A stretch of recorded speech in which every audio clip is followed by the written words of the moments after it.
5월 1일 부활 제3주일입니다. 요한이 전한 거룩한 복음입니다. 그때 예수님께서는 티베리아스 호숫가에서 다시 제자들에게 당신 자신을 드러내셨는데 이렇게 드러내셨다. 시몬 베드로와 쌍둥이라고 불리는 토마스, 갈릴레아 카나 출신 나타나엘과 제베데오의 아들들 그리고 그분의 다른 두 제자가 함께 있었다. 시몬 베드로가 그들에게 나는 고기를 잡으러 가네 하고 말하자 그들이 우리도 함께 가겠소 하였다. 그들이 밖으로 나가 배를 탔지만 그날 밤에는 아무것도 잡지 못하였다. 어느덧 아침이 될 무렵 예수님께서 물가에 서 계셨다. 그러나 제자들은 그분이 예수님이신 줄을 알지 못하였다. 예수님께서 그들에게 얘들아 뭘 좀 잡았느냐 하시자 그들이 대답하였다. 못 잡았습니다. 예수님께서 그들에게 이르셨다. 그물을 배 오른쪽에 던져라. 그러면 고기가 잡힐 것이다. 그래서 제자들이 그물을 던져보았더니 고기가 너무 많이 걸려 그물을 끌어올릴 수가 없었다. 예수님께서 사랑하신 그 제자가 베드로에게 주님이십니다 하고 말하였다. 주님이시라는 말을 듣자 옷을 벗고 있던 베드로는 겉옷을 두르고 호수로 뛰어들었다. 다른 제자들은 그 작은 배로 고기가 든 그물을 끌고 왔다. 그들은 무태에서 100m쯤 밖에 떨어져 있지 않았던 것이다. 그들이 무태에 내려서 보니 숯불이 있고 그 위에 물고기가 놓여 있고 빵도 있었다. 예수님께서 그들에게 말씀하셨다. 방금 잡은 고기를 몇 마리 가져오너라. 그러자 시몬 베드로가 배에 올라 그물을 무트로 끌어올렸다. 그 안에는 큰 고기가 153마리나 가득 들어 있었다. 고기가 그토록 많은데도 그물이 찢어지지 않았다. 예수님께서 그들에게 와서 아침을 먹으라 하고 말씀하셨다. 제자들 가운데에는 누구십니까 하고 감히 묻는 사람이 없었다. 그분이 주님이시라는 것을 알고 있었기 때문이다. 예수님께서는 다가가셔서 빵을 들어 그들에게 주시고 고기도 그렇게 주셨다. 이렇게 예수님께서는 죽은 이들 가운데에서 되살아나신 뒤에 세 번째로 제자들에게 나타나셨다. 그들이 아침을 먹은 다음에 예수님께서 시몬 베드로에게 물으셨다. 요한의 아들 시몬아, 너는 이들이 나를 사랑하는 것보다 더 나를 사랑하느냐? 베드로가 예 주님, 제가 주님을 사랑하는 줄을 주님께서 아십니다 하고 대답하자 예수님께서 그에게 말씀하셨다. 내 어린 양들을 돌보아라. 예수님께서 다시 두 번째로 베드로에게 물으셨다. 요한의 아들 시몬아, 너는 나를 사랑하느냐? 베드로가 예 주님, 제가 주님을 사랑하는 줄을 주님께서 아십니다 하고 대답하자 예수님께서 그에게 말씀하셨다. 내 양들을 돌보아라. 예수님께서 세 번째로 베드로에게 물으셨다. 요한의 아들 시몬아, 너는 나를 사랑하느냐?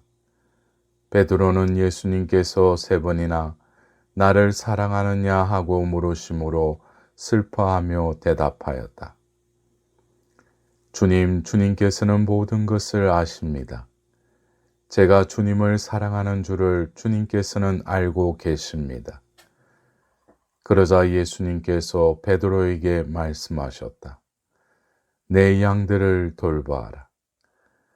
내가 진실로 진실로 너에게 말한다. 내가 젊었을 때에는 스스로 허리띠를 메고 원하는 곳으로 다녔다. 그러나 늙어서는 내가 두 팔을 벌리면 다른 이들이 너에게 허리띠를 메어 주어서 내가 원하지 않는 곳으로 데려갈 것이다.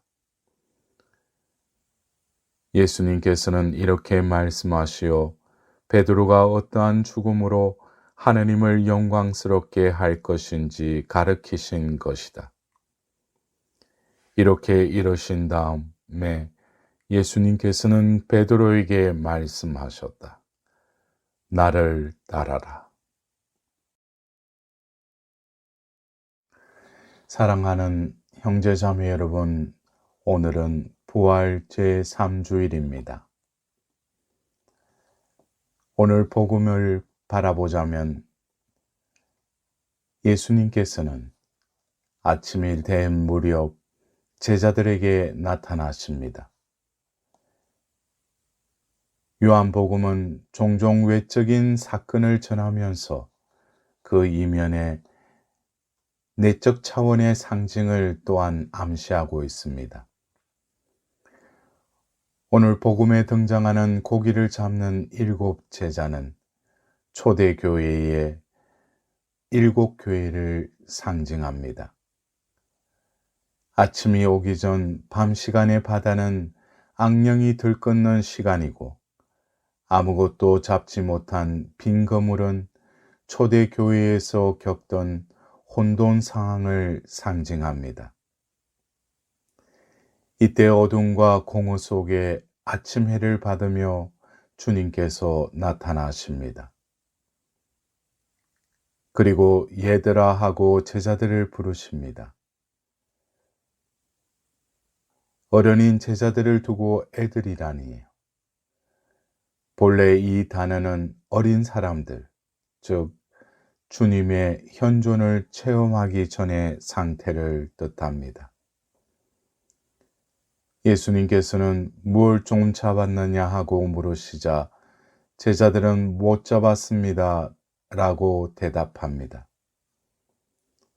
그러자 주님께서 그물을 배 오른쪽에 던져라 하고 말씀하십니다. 그 말씀에 따라 새롭게 그물을 던지니 새로 잡힌 고기가 그물이 찢어질 정도였다고 합니다. 무엇을 좀 잡았느냐? 예수님의 이 질문은 제자들뿐만 아니라 삶에 지쳐있는 사람들에게 하시는 질문이기도 합니다. 세상살이에 많은 애를 썼지만 헛수고가 같고 주님도 안 계신 듯한 것 같은 그러한 상태이기도 합니다. 고달프게 노동하여 먹고 살 양식을 마련하였느냐? 그 양식이 영혼의 굶주림과 삶의 의미를 채워주었느냐 하는 등등.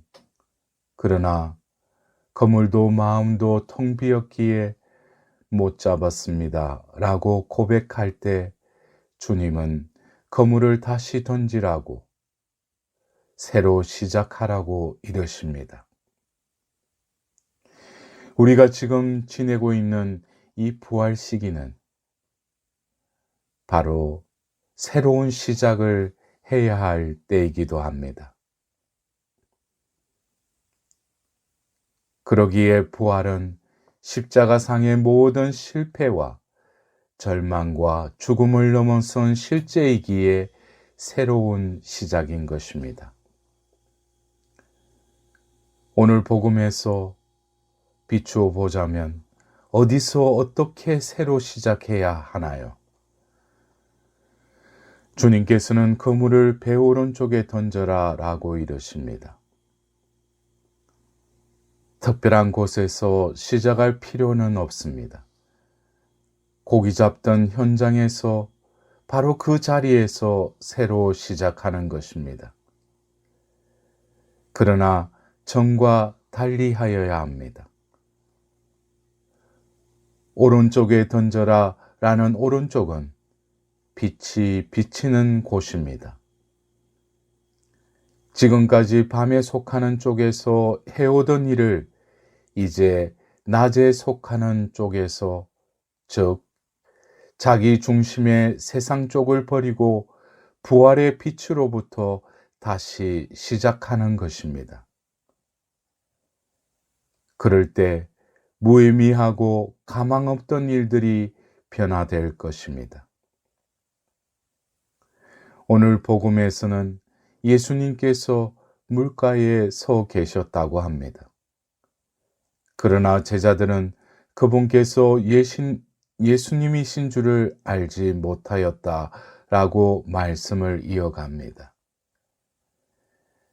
인생에서 주님이 우리 곁에 계심을 알아보기가 쉽지 않습니다. 특히 밤바다에서 절망하고 체험할 때 새벽 햇살을 받고 물가에 서 계신 주님을 몰라보기 쉽습니다. 그때 예수님께서 사랑하신 그 제자가 베드로에게 주님이십니다 하고 말합니다. 사랑이 사랑하는 사람을 보게 합니다. 주님께 대한 사랑이 부활하신 주님을 보게 하는 것입니다. 그리고 주님께서 와서 아침을 들으라 하고 부르십니다. 이는 예수님께서 끌려가시기 전에 제자들과 함께 최후의 만찬을 한 장면이 또한 와닿습니다. 그때처럼 그분께서는 빵과 말씀을 나누어 주십니다. 살과 피를 내어주는 성체성사가 재현되는 것입니다. 그 사랑의 충격과 시리와 낙담을 넘어서는 길이 열리고 공동체가 중심을 잡게 되는 것입니다. 주님께서 마련하신 식사 자리, 성찬내에서 주님께서 질문하십니다. 요한의 아들 시몬아, 너는 나를 사랑하느냐? 스승께서 끌려가실 때 주님을 모른다고 한 시몬 베드로는 주님이십니다 라는 말에 호수로 뛰어들었던 베드로의 마음을 헤아리지 못할 리 없으셨을 것입니다. 왜 예수님께서는 물으십니까? 어쩌면 사랑하는 연인들은 뻔히 알면서도 질문합니다. 나를 사랑하느냐고. 이처럼 베드로나 우리가 당신을 사랑하기를, 당신이 우리로부터 사랑받기를 바라시는 질문이 아닐까요? 지금도 우리 각자의 이름을 부르시며 사랑받기를 바라시는 마음으로 물으십니다. 이에 베드로는 예 주님, 제가 주님을 사랑하는 줄을 주님께서 아십니다 라고 답변하는 그 베드로의 모습이 선명히 그려집니다. 참으로 열정적으로 베드로는 자신의 노력으로 예수님을 사랑하려 하였습니다. 그러나 그 사랑은 주님을 모른다고 3번씩 부인하는 슬픔을 안겨준 사랑으로 끝났습니다. 그러기에 저는 당신을 사랑합니다라고 자신에게 바탕을 둔 사랑을 고백할 수 없습니다. 베드로의 주님 사랑은 자신이 아닌 주님께 바탕을 둔 사랑으로 바뀌었습니다. 그래서 주님께서 아시는 바와 같이 사랑한다고 고백합니다.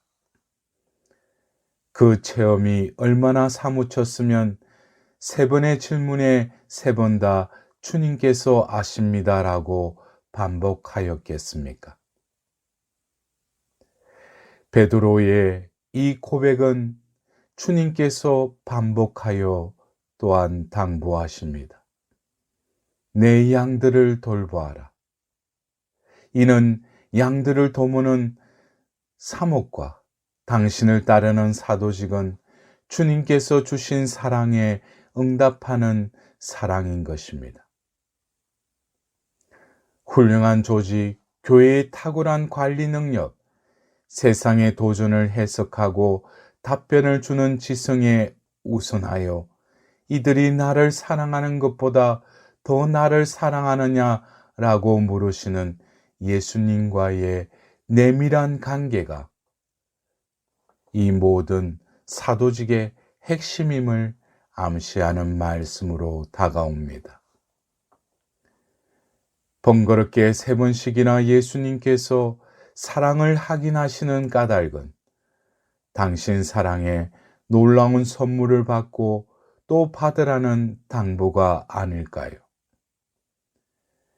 당신을 사랑하고자 하지만 쉽게 넘어지는 우리에게 당신은 죽음과 부활로 이어지는 하느님 사랑을 포기하지 않으신다는 격려와 우리 사랑을 우리 자신이 아닌 당신 사랑에 뿌리를 두라는 초대의 말씀으로 다가옵니다.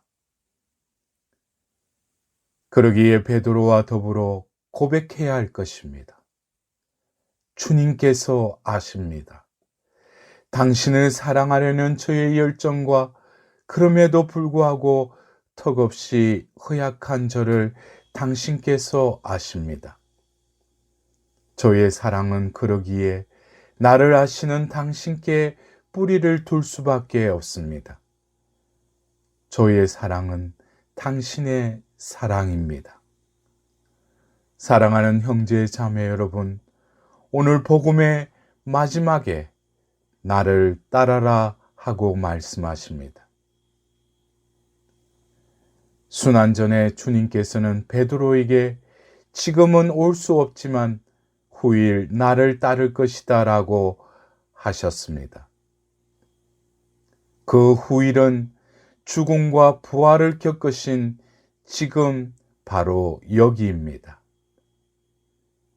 당신을 따름은 순환과 죽음, 부활을 따름이라고, 그것이 당신을 사랑하는 길이라는 말씀으로 다가옵니다. 이번 한 주간도 그분의 사랑으로 뿌리를 내리고 열매 맺는 복된 한 주간이 되시길 바랍니다.